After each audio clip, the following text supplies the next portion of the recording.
Um dos temas que nós vamos discutir no aulão do próximo sábado, agora 18 de setembro, será o da redução paulatina, silenciosa, da competência da Justiça do Trabalho pelo Supremo Tribunal Federal.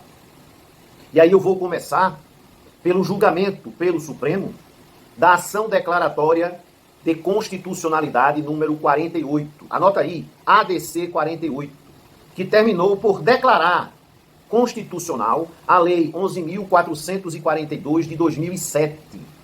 Lei posterior, inclusive, à Emenda Constitucional 45.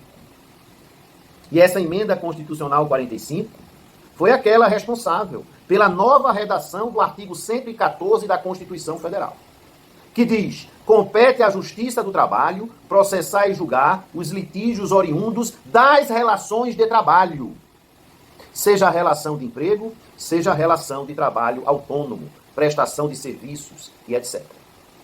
Presta atenção. O motorista autônomo, proprietário do caminhão, ele termina sendo contratado por uma empresa de terceirização, uma empresa de prestação de serviços a terceiros, e daí ele é fornecido, não é, para o tomador, hoje chamado de contratante, pela Lei da Terceirização 6.019 de 74.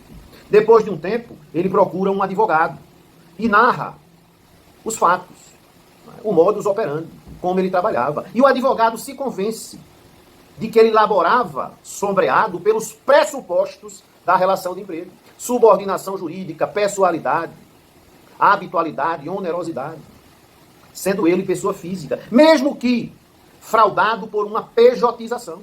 E ele quer o vínculo não com o tomador, ele quer o vínculo com a empresa que o contratou para fornecer a sua mão de obra. O fato dele ser proprietário do caminhão não impede o reconhecimento do vínculo empregatício, pois diversas categorias profissionais, né, só trabalham se possuírem seus veículos. Acontece, inclusive, com os advogados empregados. Escritórios que impõem que o advogado possua um veículo, um meio de transporte próprio. Qual o problema? Não é? Então, no julgamento da ADC 48, que declarou a constitucionalidade da Lei 11.442 de 2007, o Supremo disse que se esse motorista de caminhão de carga for à Justiça pleitear o reconhecimento do vínculo empregatício, ele vai ter que ir à Justiça Estadual e não à Justiça do Trabalho, para o juiz de direito analisar os pressupostos da relação de emprego. Pergunto: no concurso de juiz de direito, o direito do trabalho é exigido? Não. O direito processual do trabalho é exigido? Não. Então como é que eu vou migrar essa competência para o juiz de direito se ele não tem a formação intelectual mínima para apreciar aquele litígio? Absurdo. E o pior é o Supremo, não é, esmurrar a face do belíssimo artigo 114 da Constituição Federal, com a redação dada pela Emenda Constitucional 45. E o pior é o Supremo ignorar os seus precedentes. Quais, professor? Precedentes que dizem que a competência de uma justiça não é determinada pelo direito material a ser aplicado, se é direito do trabalho, se é direito civil, se é direito empresarial, o escambau. A competência é fixada pela natureza da relação jurídica mantida entre as partes, no mundo concreto, no mundo do ser. E se essa relação é uma relação de emprego ou qualquer relação de trabalho, a competência é cravada na Justiça do Trabalho. E tem mais precedentes do Supremo, de que a causa de pedir direciona e fixa a competência.